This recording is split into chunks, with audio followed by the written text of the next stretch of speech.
promise com .then ou async-await? Bora ver na prática? Primeiro de tudo, a gente tem que entender aqui rapidinho o que são essas promises, né? Promises são processamentos de dados assíncronos que prometem retornar essas estruturas para a gente sem comprometer ali diretamente a execução e o fluxo do nosso código. Então, vendo na prática aqui, a gente tem duas maneiras mais habituais aí que a gente utiliza para tratar o trabalho com promises, que é usando o then e o async-await. Basicamente, as duas coisas são a mesma coisa, né? Retornam aí a mesma estrutura de dados. Porém, se a gente analisar a nível de performance e a nível de contexto, existe sim uma diferença entre eles, que é o que a gente vai ver aqui na prática. Primeiro de tudo, para a gente poder brincar um pouquinho aqui, eu vou criar uma function chamada fetchData. E aí, essa function, ela vai retornar de cara aqui um JSON placeholder aqui. Então eu estou indo lá no JSON placeholder e pegando aí a lista de usuário que ele manda para mim. Para quem não sabe o que é o JSON placeholder, é uma API faker aí, onde a gente consegue trabalhar com dados simulando um server-side, vamos dizer, é uma busca externa. E aí, começando aqui pelo ponto .then, o que eu vou fazer? Eu vou chamar essa função fetchData, e aí eu vou pegar aqui a sugestão do código já do retorno dessa promise. Então, se a gente perceber, a gente consegue aqui, a gente tem esse primeiro ponto .then que extrai a resposta do que está vindo no JSON, e a gente tem esse segundo ponto .then que é de fato os dados convertidos por esse JSON, né? Então, o que acontece? A partir daqui, desse console.log, a gente tem de fato a implementação da nossa regra ali, da nossa lógica. Então, aqui ficaria a nossa lógica de negócio para tratar o que a gente quer exibir ali com esses dados que estão sendo retornados. Já no caso aqui do fetch, o que acontece? A gente tem aqui uma função que eu posso chamar de fetchData2, e aí essa função fetchData2, o que ela vai fazer? Eu tenho na verdade alguns modos de tratar isso, mas a gente vai escalando aqui conforme a gente for prosseguindo.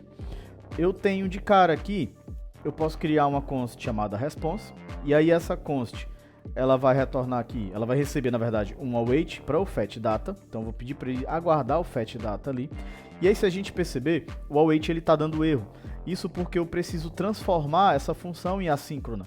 Então basicamente eu estou dizendo para o meu código ali, que quando chegar nessa função, ela vai executar esse bloco, porém ela não vai segurar a execução ali do nosso código, então ela vai deixar passar, e aí quando esse cara retornar, ele vai tratar os dados ali que a gente precisa. Então eu tenho aqui uma const que recebe esses dados, convertendo ali JSON, e eu posso fazer a mesma coisa que a gente fez aqui em cima, né? Tratar ali em uma espécie de lógica de negócio a nossa implementação do retorno que a API está fornecendo ali para a gente. Beleza, basicamente a gente tem o mesmo comportamento aqui. Tanto o ponto .then quanto o async-await, no final das contas, eles vão retornar ali os dados e a gente pode manipular esses dados conforme o seu retorno. Só que imagina que você está trabalhando em uma aplicação e que ela vai escalar. Pensando por esse lado, o ponto .then, resolver as suas promises com o ponto .then não seria algo tão performático, porque você acaba criando um encadeamento. Tanto que se eu tivesse mais dados para tratar a partir desse ponto .then, eu poderia criar ponto .thens aqui a perder de vista. E aí a gente ia criar aqui um nível de encadeamento para cada then de forma bem grotesca. Então imagina que aqui eu estou resolvendo a minha lógica de negócio, mas se dentro dessa lógica eu preciso fazer mais uma requisição. É bem complexo, né? Porque a gente acaba caindo em um contexto chamado callback hell, que é justamente você criar esses níveis aí, meio que escadinha, e o seu código fica bem a cara daquele meme famoso do código Kamehameha.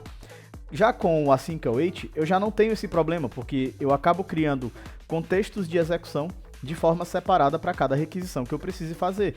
E aí, se a minha função está assíncrona, eu só preciso assinalar que todas essas execuções tem que ser await aí, então ele vai aguardar essas ocorrências para poder retornar ali para a gente.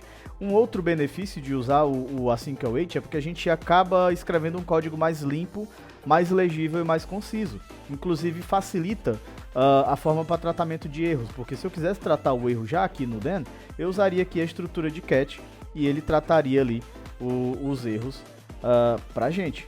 Já no caso aqui do Async Await, eu posso usar as estruturas de try-catch. Então eu só vou recortar esse código aqui, vou mover aqui para dentro do nosso try, e aqui no nosso catch eu posso tratar aqui o erro conforme ele sugerir, e a gente acaba mantendo aí o código mais legível e mais fácil, inclusive, para testar. Então basicamente é isso, galera. Espero que vocês tenham curtido o conteúdo aí. Deixa o like se gostou do vídeo. Espero que esse conteúdo também tenha contribuído para o aprendizado de vocês. E vamos para a próxima.